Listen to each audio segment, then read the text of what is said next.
চল না দিদি, দেরি হয়ে যাবে। দাঁড়া না, গুলটে গুলটে। কি রে, শান্তিতে একটু ঘুমো দাও দিদিরা। আর ঘুমাতে হবে না, এবার চলো। কোথায়? গোপাল দাদুর বাড়ি গল্প শুনতে। গোপাল দাদুর বাড়ি? হ্যাঁ, তাহলে আর বলছি কি? তা সেই কথাটা তো আগে বললেই পারতিস। চল চল তাড়াতাড়ি চল। এই যে দাঁড়া, আবার কি হলো?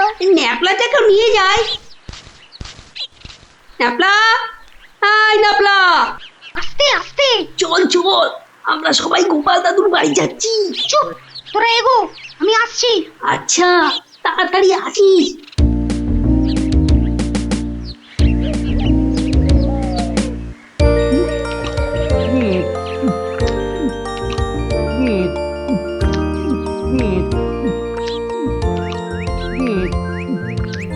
কি গো গোপাল দাদু, খাওয়া হলো? আর কতক্ষণ বসে থাকবো? হ্যাঁ হ্যাঁ, আর খেতে হবে না, এবার শুরু করো তো তাড়াতাড়ি। ও গোপাল দাদু, একটা গল্প বলো না। আরে বলছি একটু জল খেয়ে নি।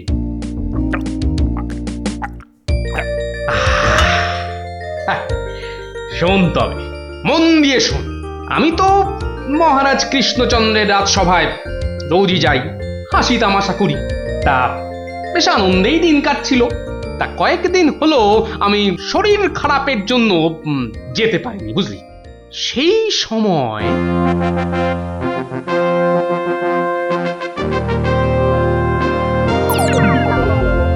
জাহাপানা, আপনি কি কিছু ভাবছেন?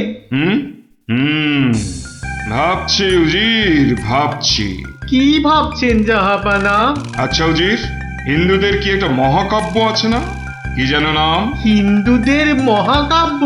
কি যেন কি যেন কি যেন জাহাপানা, কি যেন নাম মহাকাব্যটার? খামোশ, প্রশ্নটা আমি তোমাকেই করেছি।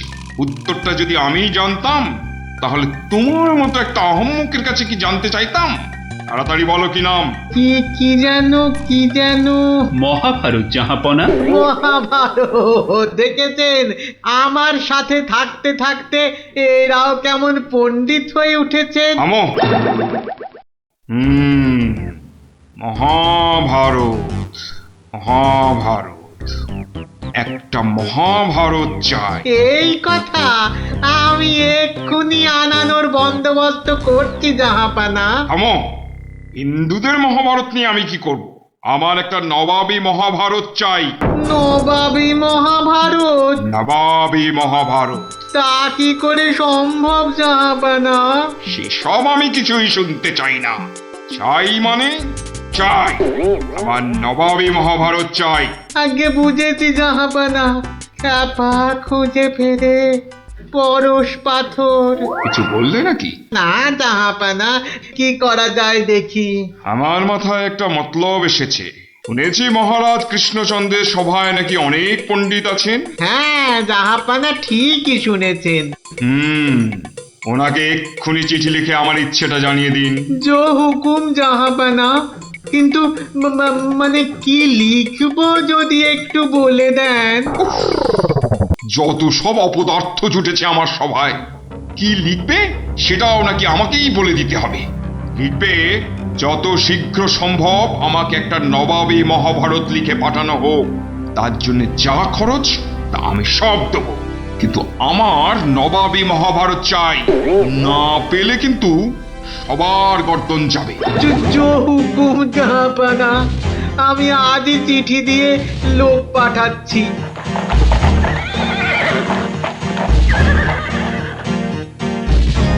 শুনলেন তো সবাই, এই খামখেয়ালিপনার কোনো মানে হয়? কিন্তু এখন উপায়টা কি? উপায় তো আবার আছে নাকি?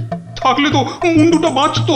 এখনই এত হতাশ হবেন না মহারাজ, কিছু একটা উপায় বার করতেই হবে। একটু ভাবতে হবে, ভাবতে হবে। আরে ভাবুন ভাবুন, আপনারাও সবাই মিলে ভাবুন। যদিও ভেবে লাভ নেই, তবু ভাবুন ভাবুন।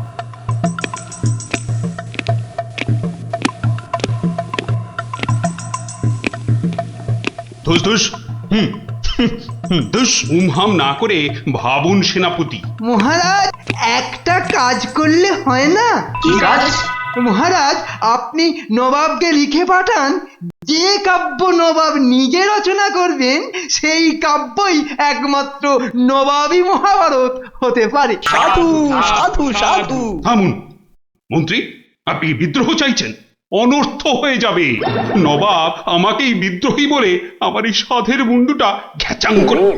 না না না না না, এই অসম্ভব, এ অসম্ভব। দূর দূর, একদম বাজে মতলব। আরে এটা একটা উপায় হলো, প্রণাম মহারাজ। শেষ প্রণাম করে নাও, এরপর আমার ছবিতে মালা ঝুলিয়েই রোজ প্রণাম করতে হবে। তাহলে আজই আমি বেশ ভালো দেখে কয়েকটা রজনীগন্ধা ফুলের মালা তৈরি করতে বলি। থামো, এখন রসিকতার সময় নয় গোপাল। এ আমার মুন্ডু বাঁচানোর প্রশ্ন গোপাল। শুধু আপনার নয় মহারাজ, আমাদের মুন্ডুও তো ফেসে রয়েছে। যাক, একমাত্র আমার মুন্ডুটাই তাহলে বেঁচে থাকবে, নিশ্চিন্ত হওয়া গেল। আহ গোপাল, বললাম না এটা রসিকতার সময় নয়। আগে মহারাজ, ওই সমস্যাটা যদি একবার খোলসা করে বলেন তাহলে আমি একটা উপায় বলে দিতে পারি। মন্ত্রী, গোপালকে সব খুলে বলো। আপনি, আমি, আমরা সবাই ভেবে যে সমস্যার সমাধান বার করতে পারছি না, সেই সমস্যার সমাধান করবে গোপাল। দেখো কাণ্ড, যাদের দ্বারা যে কাজ হওয়ার নয় সে কাজ তারা করবে কি করে মন্ত্রী মশাই? শোনো গোপাল, তুমি কাতুকুতু দিয়ে লোক হাসাতে পারো বটে, কিন্তু একটা গোটা মহাভারত রচনা করা তোমার কাম্য নয়। তাও এই যেমন তেমন মহাভারত নয়, নবাবী মহাভারত। নবাবী মহাভারত, এই ব্যাপার। হাসছো তুমি, তুমি হাসছো? আমাদের গর্দান যেতে বসেছে আর তুমি দাঁত বার করে হাসছো? সত্যি তুমি গন্ডমূর্খ। ঠিক বলেছেন মহারাজ, এই কম্ম আমার মতো মূর্খের নয় মহারাজ। মন্ত্রী মশাইয়ের মতো পণ্ডিত লোক থাকতে আমার কাজে হাত দেওয়া ওই বামন হয়ে চাঁদে হাত দেওয়ার মতো। আপনি আপনি এই নবাবী মহাভারত লেখার দায়িত্ব ওই মন্ত্রী মশাইয়ের কাঁধেই চাপিয়ে দিন মহারাজ। থামুন থামুন গোপাল, নবাবের খামখেয়ালিপনার উপদ্রব থেকে তুমি আমাকে আগে উদ্ধার করেছো মানছি, কিন্তু এবারকার ব্যাপারখানা তোমারও সাধ্যের অতীত। আপনি ভুল করছেন মহারাজ। এই নবাবী মহাভারত যদি কেউ লিখতে পারে সে হলাম আমি মহারাজ। পরীক্ষা প্রার্থনীয়। ভেবে দেখো বাপু, শেষকালে ডুবাবে না তো, তাহলে কিন্তু তোমারও বিপদ, আমাদেরও বিপদ। আগেও যখন ডোবাইনি এবারও ডোবাবো না মহারাজ। বেশ, কি করতে হবে বলো? তোমার এই নবাবী মহাভারত লিখতে কত খরচ হবে সব তো নবাবকে জানাতে হবে। আগে আমার বিশেষ কিছুই চাই না, আপনি নবাবের কাছ থেকে 4 মাস সময় চেয়ে নিন, আর খরচা বাবদ 5000 স্বর্ণ মুদ্রা। ব্যাস ব্যাস, এইটুকুতেই হবে। বেশ, মন্ত্রীমশাই শুনলেন তো, নবাবকে শীঘ্রই পত্র পাঠান। যথাজ্ঞা মহারাজ। তার নবাবী মহাভারত লিখবে কোথায়? ভাবছি বাড়িতে বসেই লিখবো। সে কি, 4 মাস তুমি রাজসভায় আসবে না? কি করব মহারাজ, হাতে সময় বড়ই কম। না না না, তা হবে না। রোজ না হয় সপ্তাহে অন্তত 3 দিন তোমাকে কিছুক্ষণের জন্য হলেও রাজসভায় আসতেই হবে, তা না হলে তো আমি শান্তি পাবো না। বেশ, আপনার ইচ্ছা যখন তাই হবে। এখন তাহলে আমি আসি মহারাজ। এসো।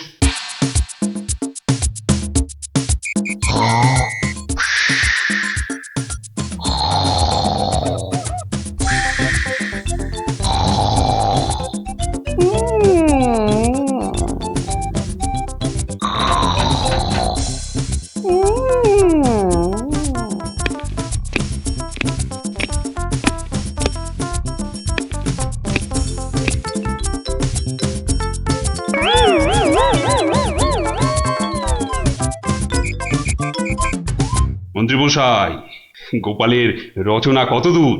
খবর নিন, খবর নিন। নবাব তো ভীষণ তাড়া দিচ্ছে। আর 4 মাস তো আজই শেষ হচ্ছে নাকি? আগে গোপাল বলেছে আজই রাজসভায় এসে সব জানাবে। আমি হাজির মহারাজ। বাহ, তোমার চেহারায় তো বেশ বৃদ্ধি হয়েছে তো। তাজা বলেছেন মহারাজ, বসে কাজ তো তাই। তা তোমার কাজ কত দূর? 4 মাস তো হয়ে গেল। আগে আরো মাস 2 লাগবে মহারাজ, সঙ্গে আরো 1000-2 স্বর্ণ মুদ্রা। বেশ, আমি নবাবকে জানিয়ে দিচ্ছি, কিন্তু 2 মাসেই শেষ হবে তো তোমার লেখা? হবে হবে মহারাজ, হবে। শেষ হলে দেখবেন সবার পিলে একেবারে চমকে যাবে। তা ভালো। আমি তাহলে আসি মহারাজ, কালই আমার বাড়িতে স্বর্ণ মুদ্রাগুলো পাঠিয়ে দেবেন। প্রণাম মহারাজ। বেশ বেশ।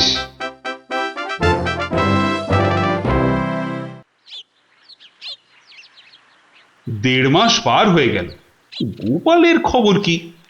এদিকে পরেতে যে হাত পা সব পেটের ভেতর ঢুকে যাচ্ছে। তখনই বলেছিলাম ওই সব এলেবেলে গণ্ডমূর্খকে এই সব গুরুতর দায়িত্ব দেবেন না, শেষমেশ ও ডোবাবে, এই আমি বলে দিল। প্রণাম মহারাজ। এসো এসো গোপাল। এসব কি? বস্তা কেন? আগে এতেই তো রয়েছে সেই নবাবী মহাভারত। বস্তায়? আমাদের মহাভারত তো একটাই খণ্ড, তো নবাবী মহাভারতের জন্য 5-5টা বস্তা? আগে নবাবী মহাভারত তো, তাই মহারাজ অনেকগুলো খণ্ড হয়ে গেল। তা বেশ, তা তোমার কাজ তাহলে সম্পূর্ণ। আগে একটুখানি বাকি মহারাজ, সেটা ওই নবাবের কাছে গিয়েই সম্পূর্ণ করতে হবে। আপনি কালই আমার যাওয়ার ব্যবস্থা করুন মহারাজ। বেশ, যেমন তোমার ইচ্ছা।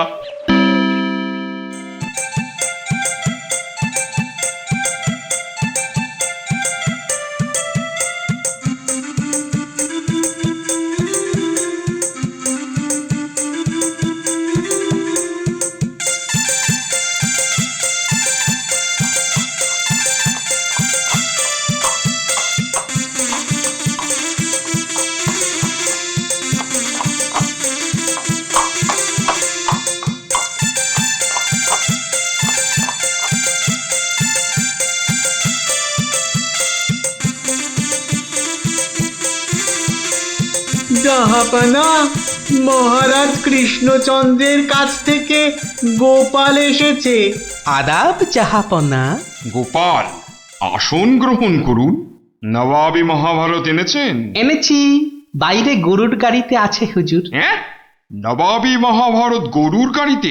কেন, ঘোড়ার গাড়ি করে আনলেই তো পারতেন। আগে ঘোড়া বড়ই দ্রুতগামী প্রাণী হুজুর, ঘোড়া জোরে ছুটলে অত মূল্যবান বই ছিঁড়ে যেতে পারে, তাই আমি ঠিক ঠিক। তা মহাভারত রচনা শেষ হয়েছে তো? আগে প্রায় শেষ হুজুর, কিন্তু কিন্তু হুজুর একটা জায়গায় না আটকে গেছি। ওটুকু হলেই একেবারে সম্পূর্ণ হয়ে যায় হুজুর। আটকে গেলেন কেন? আগে হুজুর একটি প্রশ্নের উত্তর জানি না বলেই অঘটনটা ঘটেছে হুজুর। এর উত্তর একমাত্র আপনার কাছেই আছে। প্রশ্ন? কি এমন প্রশ্ন, বলো শুনি। আগে আমাদের মহাভারতে ছিল দ্রৌপদীর পঞ্চস্বামী, মানে ওই 5 জন খসম ছিল। তাতে কি হলো? বলছি হুজুর, বলছি বলছি বলছি পঞ্চস্বামী মানে 5 খসম। তা আপনার বেগমের বাকি 4টি খসমের নামটা জানলেই আমার লেখা শেষ হয়ে যাবে হুজুর। তওবা তওবা তওবা, উফ, দূর হও দূর হও দূর হও। বলুন হুজুর, বলুন বলুন, আপনার বেগমের বাকি স্বামীদের নাম কি? আমাকে তো লিখতে হবে হুজুর। ছিঁড়ে ফেলো। বলুন বলুন বলুন। ছিঁড়ে ফেলো, তোমার ওই মহাভারত চাই না, দেখো কাণ্ড। চাই না আমি। সে কি, এত কঠিন পরিশ্রমের সাধনার ফসল নষ্ট করে ফেলবো হুজুর। বললাম তো চাই না ওই ছাই ভস্য নবাবী মহাভারত।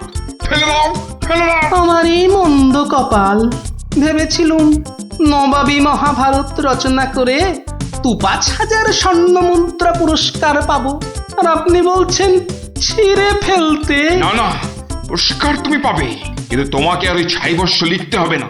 আর যা লিখেছো তা নিয়ে যেন আর পাঁচ কান করো না। উজির, কালকে ৫,০০০ স্বর্ণ মুদ্রা দিয়ে বিদায় করো। তওবা তওবা। নবাবের দয়ার শরীর।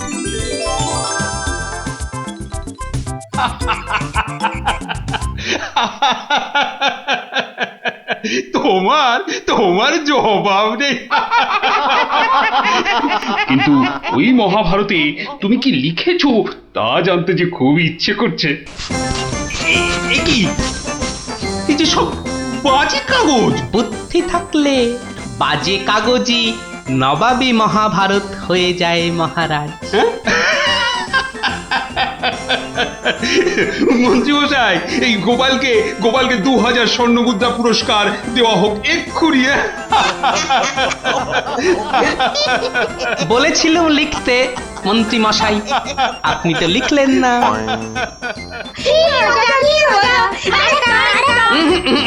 আজ আর নয়, তোরা এবার সব বাড়ি গিয়ে পড়তে বস। আমিও যাই, রাজসভায় যাই, দেখি আবার কিছু লিখতে হয় কিনা।